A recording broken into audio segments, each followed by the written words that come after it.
Mainit na balita. Halos kalahating porsyento po ang nawala sa Pangulong Bongbong. Kung paano bumaba yung kanyang approval rating, ay tumaas naman yung kanyang disapproval rating. Mga ayaw. Ibig sabihin, tumaas po ang nagkaroon ng disgusto sa kanya. Malaking factor dito ang tagapagsalita ng Pangulo. Di ba? Well, aminin man natin o hindi. Tama. Hindi sa ano pa man, hindi sa pinasasaringan natin si Atty. Claire. I-analyze nyo man o hindi, huwag nyo pong tignan na kami ay Jen Subarjag at Nelson Luba. Pag in-analyze nyo po, apakalaki ng papel ng tagapagsalita ng Pangulo sa pagbaba po ng kanyang approval at saka trust rating. Yung trust at saka approval rating. Ay, ito, viral to ngayon. Mukhang ito ang pinag-uusap-usapan ngayon sa lahat ng sulok ng ating bansa. Oo. Kasi kalalabas lang din po nito at mukhang kamakailan lang ito ginawa.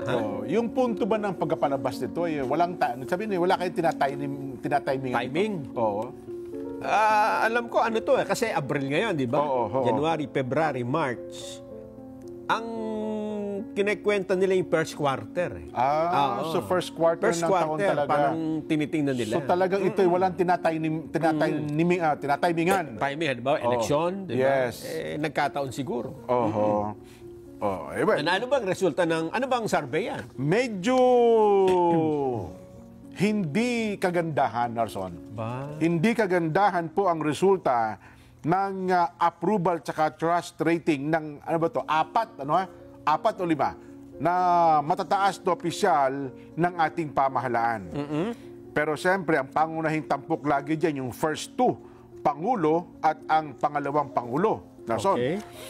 Sapagkat ngayon po, ang Pangulong Bongbong Marcos, batay po sa inilabas na trust at saka approval rating ng Pangulong Bongbong Marcos, ito po ay isinagawa ng Pulse Asia. Bayan Survey, March 23 hanggang 29. Patapos nga yung first quarter. Ano ito? Nangyari na ba yung pagpulong? March 11 ikinulong. Ay, nga pala. March 11 nga pala. March 11 ba? April 11? March 11? Ano ba pesa ngayon? April pa lang ngayon eh. April 16 na ngayon eh. April 16 pa lang. Nga pala. Isang buwan na nga pala nakalipas. Isang buwan na, nag-ano na nga sila. Celebration na nga sila ng celebration. Hindi pala celebration. Ginunitan na nila yung unang buwan eh. So itong survey na ito, naganap na. Ang nangyari sa dating Pangulong Rodrigo Duterte na siya ay dinala sa The Hague. Alam niyo po mga kababayan, lumalabas po sa survey, 25% ng mga Pilipino ang nagbigay po ng pag-aproba sa mga ginawa ng Pangulong Bongbong Marcos. Ibig sabihin, 1/4 na lang. Kasi noong mga unang taon niya dyan, ang tataas, di ba? Yes. Lagpas 50 eh. Nabawasan na. Pero,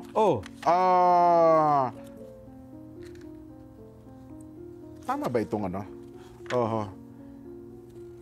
Teka lang ha. Tinitingnan ko yung comparison eh. Pinakamabuti, ipakita na lang natin yung table of contents. Table of contents. Kasi dito, mahihirapan tayong i-analyze eh. Approval rating ni Pangulong Bongbong, 25. Approval rating ni BP Inday Sara, 59%. Gusto ko sanang ipag-compare. Meron siyang yung before and after eh. Ngayon ay 25%. Pero saan nang galing yan 25%? Yung nauna dyan? Yes. Para wala tayong data. Wala eh. Meron lumabas nagsimula yan ng 40 plus eh. Kaya gusto ko nga sana bigyan pansin. Yung pababa ng pababa. Na halos kalahating porsyento po ang nawala sa Pangulong Bongbong. Yun nga, sayang, wala itong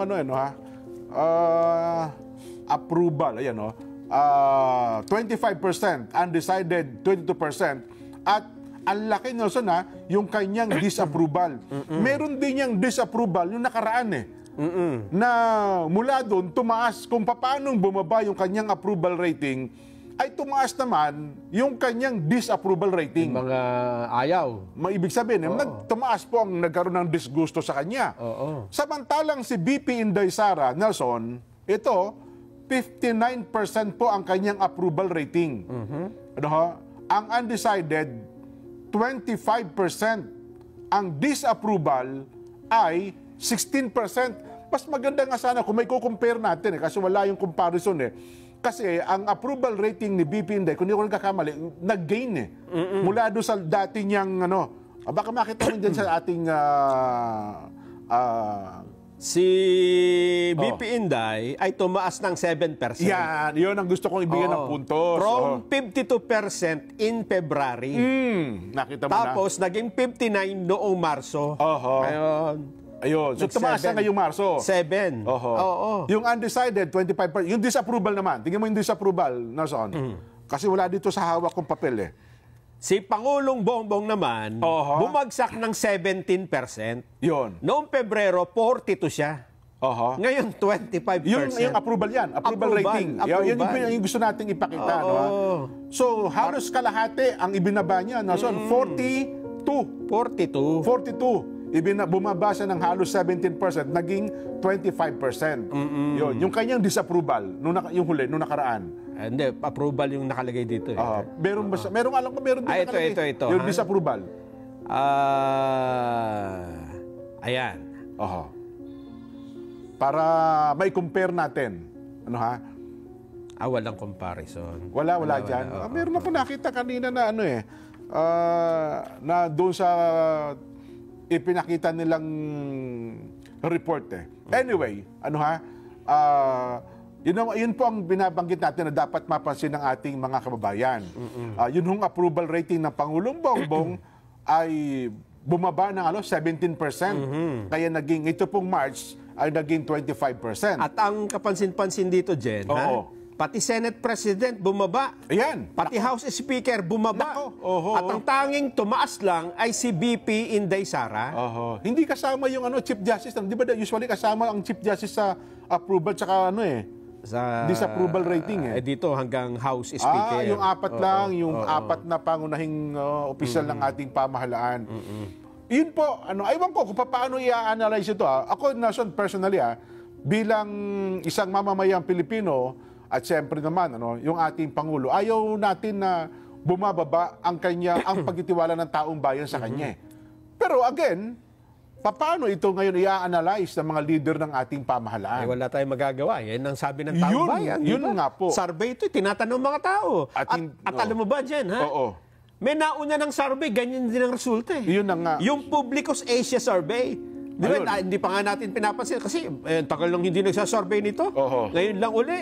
Pero doon sa Publicus Asia, bumagsak din po ang ratings ng Pangulong Bongbong. Nako. March 15 to 20 din yung survey. Ni-release March 28. So, halos kasabay nung Pulse Asia. Ayan, naihabol. Sabi ko sa'yo, naihabol Yung atin hong comparison. Ayun. Tinan mo, yung approval rating ng Pangulo. Mula March 25, February 25, 42. Nung March, naging 25. Yan, opo. Noong nagbago, 17, minus. Sa NCR, ang laki na ibinaba niya sa Metro Manila dyan, NCR nga yung pinakamalaking pagbaba niya, 24 ang points ang ibinaba niya. Samantalang sa Mindanao, 14.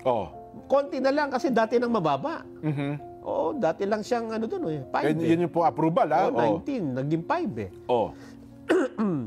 Ang BP Inday naman, from 52 naging 59, plus 7. Nagdagdag din siya ng positive 7. At tingnan mo, Metro Manila, plus 22 ang nadagdag sa kanya. Ang laki pa, Kasi na-expect natin na Metro Manila, critical sa pangalawang Pangulo, hindi pala, Eto pa, Di ba, ang sasabihin nila, hindi, mga Class A lang yan, yung mga Class D, Class E. Hindi, tingnan mo yung approval rating ng yung Vice ABC. President.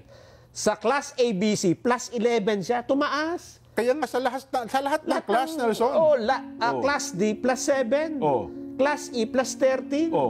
At ang Pangulo naman, Bongbong, ABC, negative 9 siya sa ABC. Bawas. Sa D, minus 18. Oho. Sa minus 12. Oho. So, yun ang trend talaga. Yun, Ang Senate President, ganun din, no? Oh. Ang laki din ng ibinagsak. From 47, naging 39, minus 8. Ayan. House Speaker, buti ito, konti lang, minus 3. Oho. Pero dati na kasing mababa. From 14, from 17, naging 14. Oho. Ayan. Yung undecided, doon na tayo direct sa disapproval. Nagpasa natin yan. Undecided, sabihin na, walang decision yan. Hindi sila sumagot. Doon sa next table, yung table number 4. Kasi doon naman ipalalabas yung disapproval naman. Okay. Tingnan natin. Yan ang disapproval. Disapproval. Pangulong Bongbong. From 32, naging 53, dumami. Plus 21. Tumaas ng 21% yung kanyang disapproval rating. At ang isa sa pinakamataas na disapprove sa kanya, Metro Manila na naman. 29%. Plus 29, saka yung, ano ba yung nasa NCR, Luzon. Visayas, plus 29. Grabe. Nadagdagan pa. Nadagdagan pa.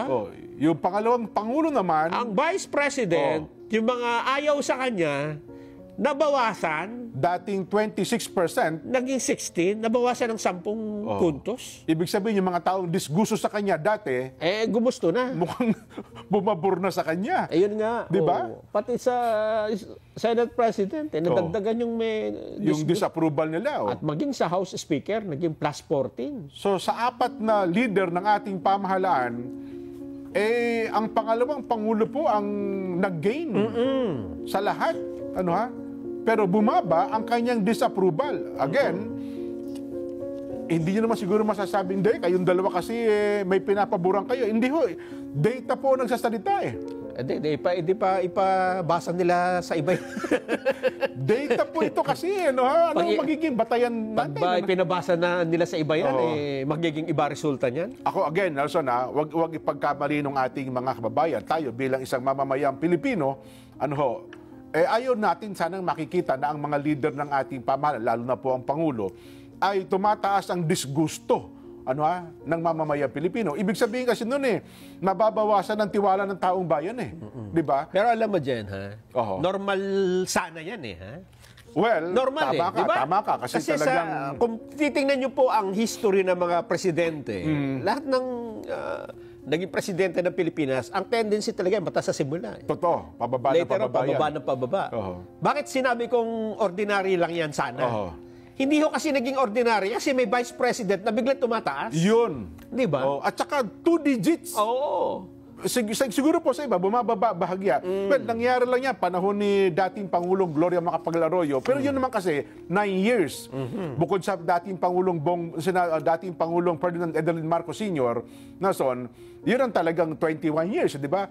Pero pangalawa na may pinakamahabang panunungkulan sa pwesto ay ang dating Pangulong Gloria Macapagal Arroyo na medyo bumaba rin. Pero sumunod doon, hindi ho pangkaraniwan yung pagbaba na ikay bumaba bigla ng 2 digits. Na malaki. Malaki po ang ibinaba ng Pangulo. Kung sana ay pare-pareho silang bumaba, ayun. Walang normal normal trend, yan, diba? Na mga namumuno. Pero yun ang sinasabi ko sa kanila, Jen, na hindi tayo pinakinggan. Ano ba yun? Ayun. Na huwag niyong pangarapin na maaresto si dating Pangulong Duterte at maidala sa Hague, di ba? Sinabi natin yan bago yung pinag-uusapan pa lang yung aresto, di ba? Totoo. Sabi ko, hindi. Sana hindi nila pangarapin yan kasi makakasama sa kanila, lalo na't palapit ang eleksyon. Ako naman, Nelson, ito, payo bilang isang mamamayan at nagmamalasakit sa ating bansa. Sana kumambyo ang mga leader ng ating pamahalaan at ang tagapagsalita ng Pangulo. Ako sa tingin ko, Nelson, malaking factor dito ang tagapagsalita ng Pangulo. Di ba? Well, aminin man natin o hindi. Hindi sa ano pa man, hindi sa pinasasaringan natin si Atty. Claire. Kasi image yan di ba? I-analyze nyo man o hindi. Huwag nyo pong tignan na kami ay Jen Subarjaga at Nelson Luba. Pag in-analyze nyo po, apakalaki ng papel ng tagapagsalita ng Pangulo sa pagbaba po ng kanyang approval at saka trust rating. Sa halip kasi na tagapagpayapa, Yun. tagapagpaliwanag, pasugod dyan eh. Lagi na sa Oo. fighting mode po kasi. Paatake. Opo. Kayo na mag-analyze, di ba? Ayun. Kung ayaw nyo makinig, edi ituloy nyo lang, di ba? Tignan natin. Ngayon, isangkot natin ang ating mga kababayan, Nason.